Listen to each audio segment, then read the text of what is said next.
Hi, everybody. Mischa here with Word of the Day, and there it is, Noctivagant. What does this adjective, Noctivagant, mean? Well, before I tell you, a big shout out to the viewer who suggested this word to me, but I can't find his name. I'm so sorry, but thank you so much, and identify yourself in the comments if you're watching this. Now, Noctivagant means night wandering.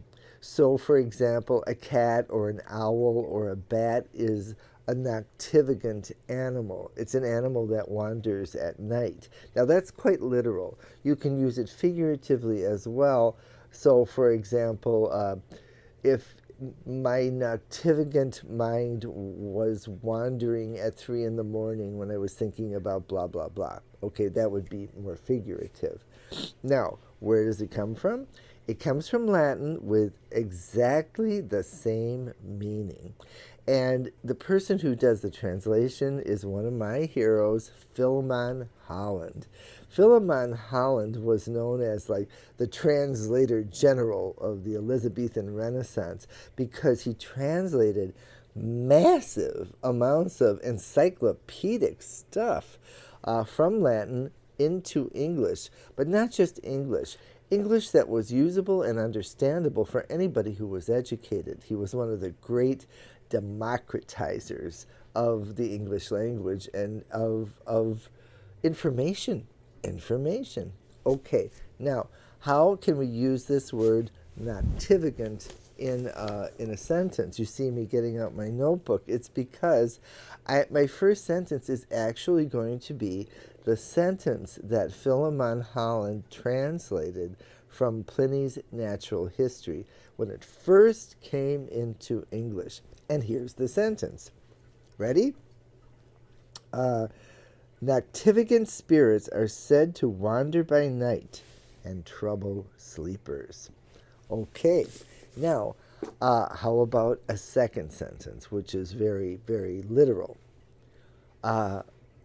Cats are noctivagant creatures, and my cat Looney would love to be out all night. However, owls are also noctivagant creatures, and so she's staying inside. And finally, my own personal noctivagant sentence, because you know I had one. When I lived in Italy, I got a lot of pushback for leaving the windows open at night when I slept because of a fear of noctivagant miasmic vapors that would make me sick. And that was a leftover. I don't think people believe that now, but that was a leftover from the old days of malaria. And before people could explain that, the fact that they would get sick from leaving the windows open because the mosquitoes would come in and bite them and give them malaria, that they thought those were evil spirits and things like that. Okay, that is Noctivagant. Go out there and use it. Use it in the comments, and I'll see you later.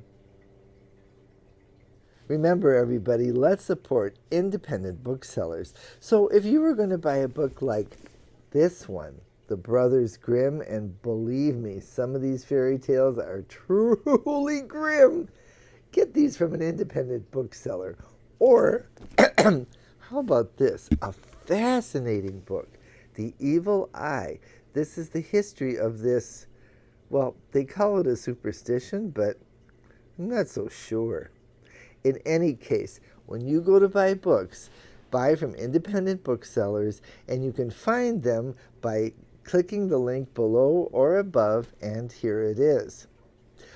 bookshop.org/shop/word of the day.